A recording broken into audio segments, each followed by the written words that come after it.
Как следует управлять страной во многих демократиях, когда партия, которая получает большинство, формирует правительство, когда партия не достигает подавляющего большинства, она должна объединить усилия с другими партиями, образуя коалиционное правительство. В состав исполнительной власти Швейцарии также входит кабинет.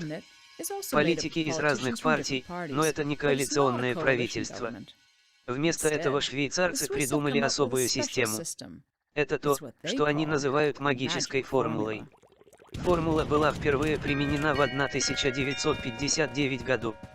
Это был способ разделения 7 мест в швейцарском кабинете между 4 для крупнейших партий. Идея состоит в том, чтобы принимать решения на основе консенсуса. Если только самая сильная партия приняла все решения, в Швейцарии будет гораздо больше оппозиции, или люди могут заставить голосовать практически по каждому спорному вопросу, решения будут постоянно блокироваться. Вместо этого кабинет должен отражать интересы большого количества игроков и их лобби, поскольку они имеют весомый голос в процессе принятия политических решений, продвигая бренд Швейцарии прямой демократии. Волшебная формула, которая не прописана в законе. Это неофициальное соглашение между Швейцарией со многими партиями в последние годы, хотя эта формула вызывала вопросы на парламентских выборах 2003 года. Партия с одним местом в кабинете стала самым большим победителем, так что она нашла свое положение как самого большого в парламенте, в результате чего он должен настроить магическую формулу в свою пользу, и его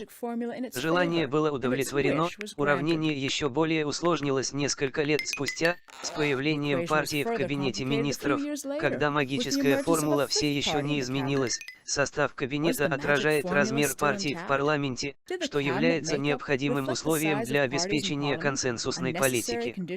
Некоторые сказали «да», поскольку кабинет был избран парламентом справедливо, а другие сказали «нет» и сократили цифры, чтобы доказать свою точку зрения. Разделенные партии на два блока слева по центру и справа, что привело к соотношению примерно 2:3, которое было изменено больше, так как магическая формула была введена более чем полвека спустя. Однако в 2003 году соотношение и комментарии составляли 1/4, и споры о волшебной формуле, вероятно, продолжатся. Единственная уверенность – это желание придерживаться принципа политики консенсуса.